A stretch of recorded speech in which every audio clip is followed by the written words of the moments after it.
What's happening, guys? We are back at it. It is February 19th. We got a late start. It is 10:30. We only got like maybe 4 hours to fish today, but we're going to try to figure them out. It is like pre-spawn. The water temperature is about 58 degrees. I was out pond fishing the other day and actually saw a couple fish on bed, which was pretty crazy because usually here in Alabama, they don't go on bed usually until about mid-March into April. But we're going to go out and we're going to try to target some of these pre-spawn locations with some power fishing baits. And if we so happen to see a couple of them on bed, we're probably going to slow down and maybe, you know, go a little finessey, but let's go. All right, as you can see, we have a light wind right now. It's probably pushing about maybe 3 miles an hour. But we're gonna target some of these locations. We have deep water over here. We have a huge spawning flat over there that has a couple good points. There's a main lake point here. We're on a main lake point. There's a point over there, huge spawning flat over there. And it looks like the water's up pretty high. We had some rain not too long ago, but I haven't been here in a long time. There is some really good fish in this pond. So let's see what we can do. We're going to try to target, like I said, these pre-spawn locations. And, you know, usually at this time of the year, wind is your best friend. So let's see what we can do. We'll start off with this chatterbait. The water's kind of dirty, as you can see. The visibility is probably about a foot. We're going to go with this black and blue chatterbait with that green pumpkin charred trailer. We're on a main lake point right now. We're sitting at about, well, I'm seeing some stuff on the graph right now. Not sure what that is, but out here in about 7 foot of water, right off of this point, we already see some activity down there on the bottom. But guys, like I said, we're going to power fish. I got the thin-sided crankbait. I have a jerkbait. I have a lipless crankbait and a square bill. And as you guys know, I'm throwing this chatterbait right now. So let's see what we can do. Like I said, we only got about like 4 hours to fish. So let's see if we can catch a limit before that time. But as you can see, the conditions, I wouldn't call this a cloudy day. Even though you can see some clouds, there's more clear sky than there is clouds. So I'd call that a bluebird day. So the pressure is going to be a little high. The sun's out. The water's warming up. It's about 57, 58 degrees. The last couple times we were here was in the lower 50s. So with the water warming up and the sun, you know, coming out to warm this water up, these fish, you know, could start scooting up. Now, usually here in Alabama, the water temperature's got to be like in the 60s for them to start really pushing up. But like I said, I was out there fishing yesterday in some clear water on a pond, and I seen some fish on bed. Now they look like some bucks, so you know these bigger fish may be out a little bit deeper waiting to push up, but we're gonna see what we can do. Just make super long casts. We're gonna cover a lot of water. We're gonna keep our eyes on the graph. Just kind of doing a stop and go retrieve with this chatterbait. And fishing the chatterbait and a lipless crankbait can help you cover water pretty quick, and it'll let you know what type of mood these fish are into. But guys, this time of the year, these fish are feeding up, getting ready for that spawn. You can catch a fish of a lifetime. I'm talking about a giant double-digit fish. There's something big right there, suspended in about 5 foot of water. There's a couple of them right there. Look at those jokers, they are fat. Oh man, they were huge. In about 5 foot of water. So what you want to do is that when you're out fishing, look for key locations that you think that these fish would spawn on. And these fish love to spawn up against things like, you know, like a clay bank, or, you know, that brush pile or that tree that's in the water right there. They like things that actually protect them, you know, from other fish trying to eat their eggs or their fry meaning their babies. But any kind of like indention, there could be like 2 weed clumps over here off the bank, and they would like to go in between that. They like to be up against something, almost like a backstop in baseball. But you know, you find those key locations, and they'll be somewhat close to those locations. Like if there was a brush pile out here, they'd probably be staged up on that. We're on a point right now, so they may be suspended somewhere out here off of this main lake point, because these areas right here are all amazing looking locations for these fish to spawn at. Now, if you just had a flat bank or a plain bank, that probably wouldn't be a good location. You want to find a location where, you know, there's a lot of different cover, there's a lot of indentions, maybe grass that these fish can either hide up against or in to protect them during the spawn. And like I said, we just saw a couple really good fish out here suspended in about 5 foot of water. So just find key locations around some of these spawning areas. Over here, there's a huge spawning flat right here, and then there's like a little ledge, and then you have a main lake point over here and a main lake point right here where these fish could be staged at. Also, with this being so huge over here, there could be, you know, like a brush pile out there near that ledge or a rock pile. They'll be staging in those areas. So having, you know, electronics to help you find these locations are really good.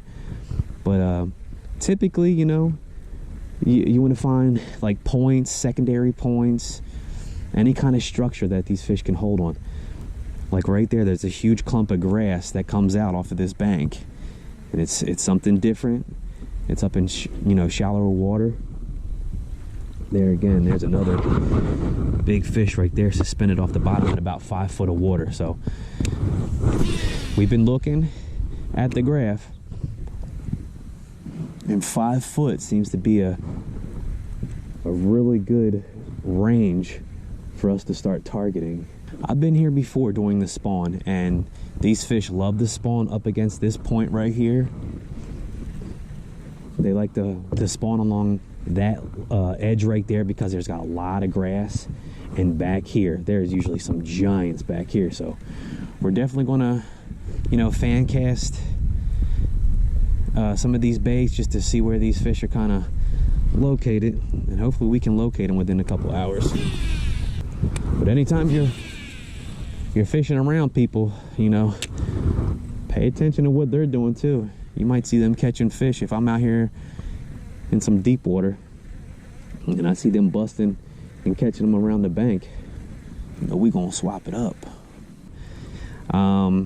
Usually after the winter time or in the fall, when you have these really cold conditions and the water starts warming up or the weather starts warming up, is usually a key for you to follow to let you know the spawn is in play. For me, there's a couple different things. You know, obviously the temperature and the water temperature, I fish all the time, so I know when the water temperature is super cold and it starts to warm up that these fish are going to start staging. Another thing here in Alabama is when I start seeing geese pairing up. Once I see these geese pairing up, I know that it's about to be the spawn.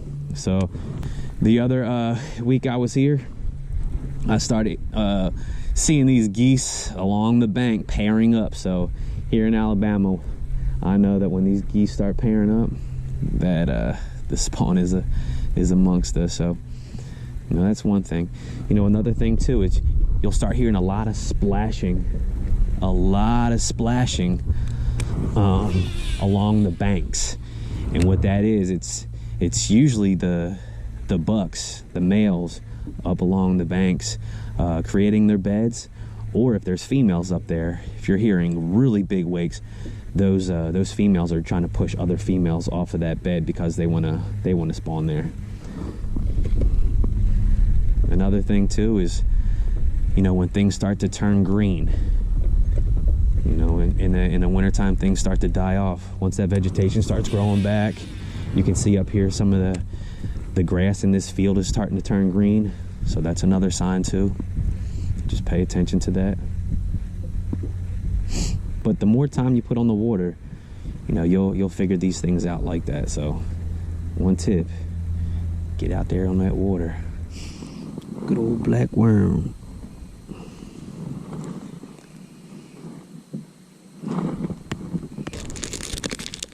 All them black worms. Ooh, yeah.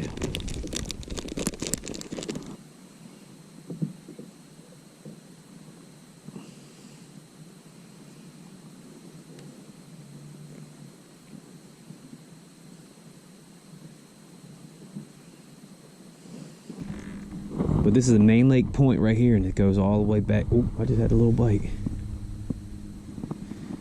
goes back all the way to that spawning flat, shallow water. So, but yeah, this is where we want to start. There's tons of vegetation down all the way along here. There's some vegetation points here too. So we're gonna try this little black worm. We tried to power fish for a little bit. We did finesse fish, and we got a couple bites doing that. You know, they weren't bass, but they were tagging it. If there's, you know, brim or bait fish around these grassy locations, there's probably going to be some bass around too. So we're going to try this for about, you know, half an hour or so, and then we're going to probably wrap it up.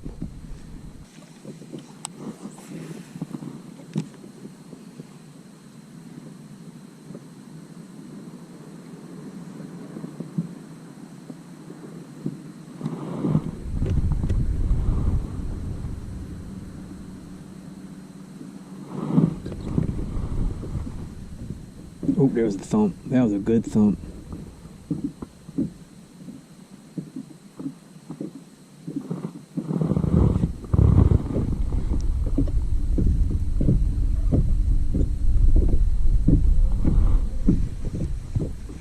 It's that wood though.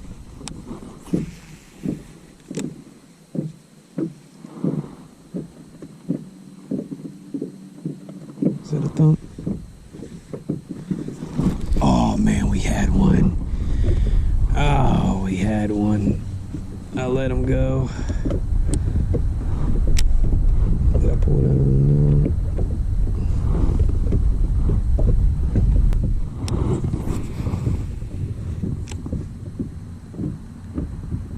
It just went so slack lined.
Got him that time. Oh, he's a good one too. All right, let's go. Same spot, the one we just missed. Black worm, baby.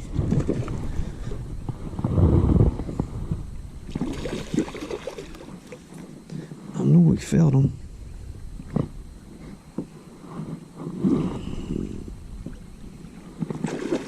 Oh, she fat too, boy. I don't think I got the scale today. Whatever. Look at that, Joker. Look at that gut. That's what I'm talking about. That is a fresh fish right there. Why did I forget the scales? Oh, look, he's peeing.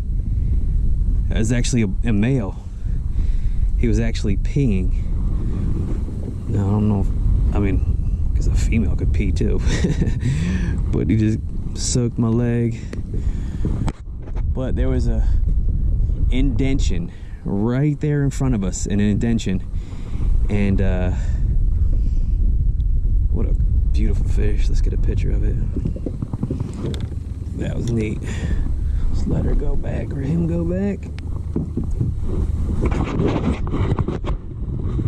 See you later, buddy. Thanks for playing. Gone. Ooh, he smells very pheromone-y too. All right, so we threw it up into that little location where the grass is. You can't see it, but I can. There is a small little indention, a small indention in the grass, and that's where we cast. And I had a bite earlier, and it felt like it was swimming out to the side, and I didn't set the hook. I wanted to look to see if there was any kind of teeth marks or whatever, but there wasn't any teeth marks. So right where that bush is, out about 5 or 6 feet, there is an indention in the grass. Maybe on the way back we can check it out.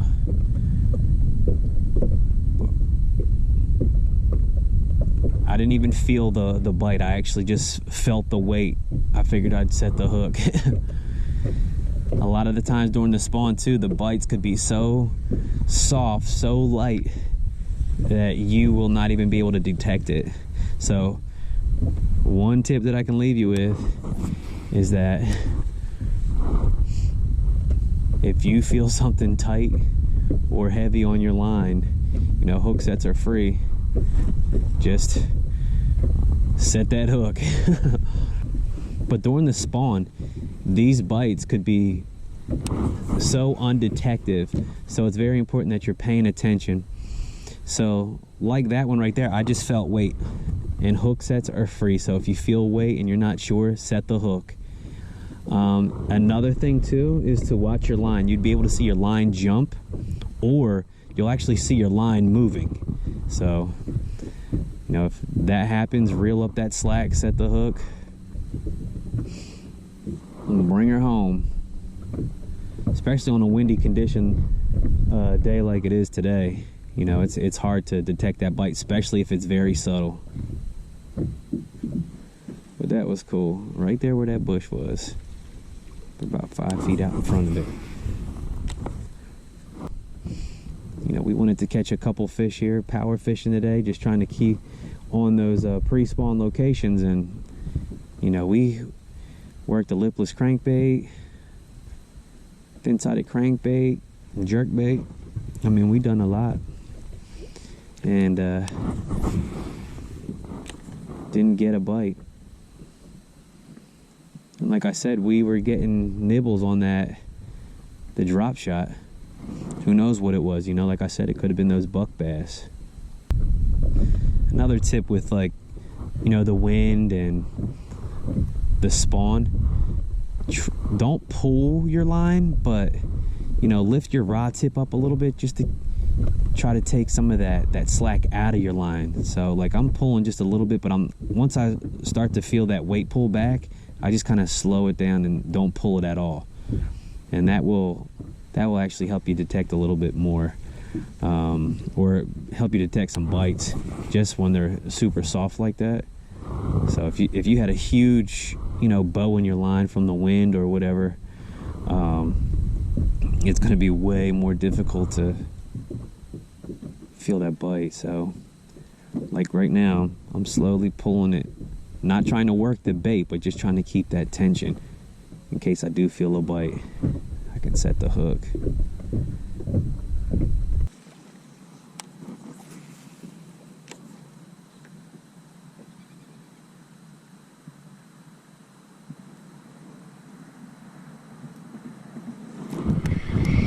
Got him.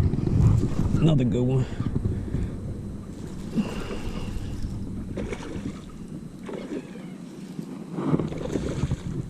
He is mad.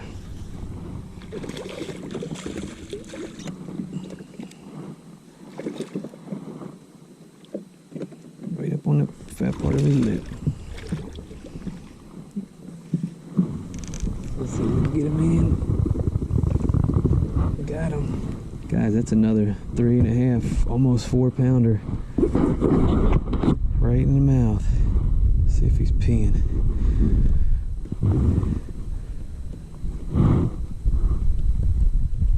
He is peeing. He is peeing. I mean, I know I'm squeezing, but he is peeing.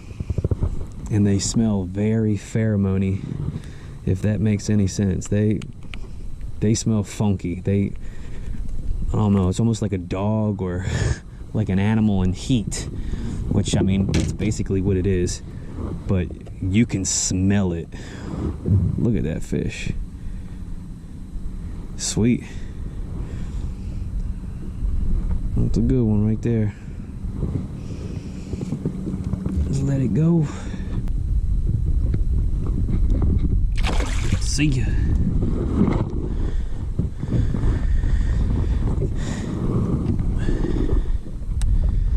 There you have it, guys. We're fishing this small little black worm, and we were coming in today to want to really power fish and hit a lot of key locations and hope to get, you know, some of those pre-spawn big girls, larger bass, if you're not really sure what I'm talking about. But the ones that are holding the eggs, the females, you know, they'll usually stage up on key locations, and you can catch them while they're out on main lake points, secondary points, or holding up against a piece of cover. And you know, it wasn't working for us. We fished the chatterbait, the lipless crankbait, the jerkbait, and didn't get a single bite. Then we came over here to this main lake point over here and threw the drop shot and started getting little nibbles. I know that this, as you guys can see, this bank right here has got a lot of key structure in it, a lot of grass that comes out, a lot of indentions. So we came back to this location fishing this little black worm. So like I said, it's pre-spawn. Usually in the middle of March is when they, you know, really start getting on bed pretty good. But you know, guys, if you're out there struggling, find key spawning locations. Grass is very key, especially in this pond here. They love this type of grass, especially that taller grass. Once this other grass out here starts growing in, they can kind of go in there. It looks a little slimy. I'm not really sure if they're into that slime stuff, but once it starts growing, that slime will go away, especially with the heat and the sun coming through that water. It'll get rid of that, and then they can get back into that taller grass. And not into it, but if you look right here, it looks like it's like a little pocket right there of that grass. They love areas like that. There's like a little pocket right there, and especially if like a piece of it sticks out a little bit further in the water, especially like that location right there, they'll get up against that. So, you know, if your techniques aren't working and you're out there on the main lake and, you know, you're fishing, you know, like those points or ridges or humps or whatever, and you're not getting bit, get into some of these spawning areas. Guys, I'm in 1.7 foot of water, and you know, it obviously got shallower all the way down, and I can kind of see the bottom here. It's a lot lighter.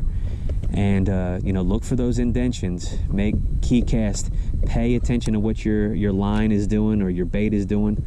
You throw it in there. Don't forget, if there's a lot of wind, you might want to have the wind to your back to help you out, because if the wind's blowing across you and creating that huge bow in your line, you'll miss a lot of those bites, and you won't land those fish, and it gets very aggravating. But the two tips that I can leave you with is that you know, keep a little tension in your line. Make sure if you feel any kind of weight, it feels a little bit different, go ahead and get that hook set in there. All hook sets are free. And pay attention to your line. You could see your line jump, or you'll actually see your line starting to run.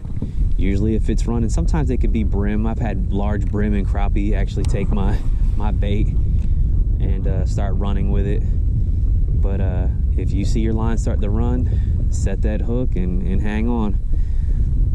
But guys, I hope you enjoyed that video. It's actually time for us to go. I wanted to leave by 1:30. It's 1:46. We caught two really good fish. I would take this technique and I'd go around the lake and do this now.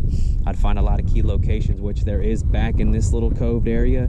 There's some over here along this bank here, and then up north of this lake here. But like I said, it's time to go. And guys, I appreciate you watching. I got tons of videos too about the spawn, so if you guys want to check those videos out, I'll link them at the end of these videos, and you can check them out. This little black worm is absolutely fire. It's the little Zoom finesse trick worm, and I've had so much luck on it. I downsized the bullet weight, and you know, just sometimes you just got to even just leave it in there. just leave it in there. You throw it in there and just let it sit. Sometimes that aggravates them. But like I said, guys, I hope you enjoyed the video, and I'll see you next time. Peace.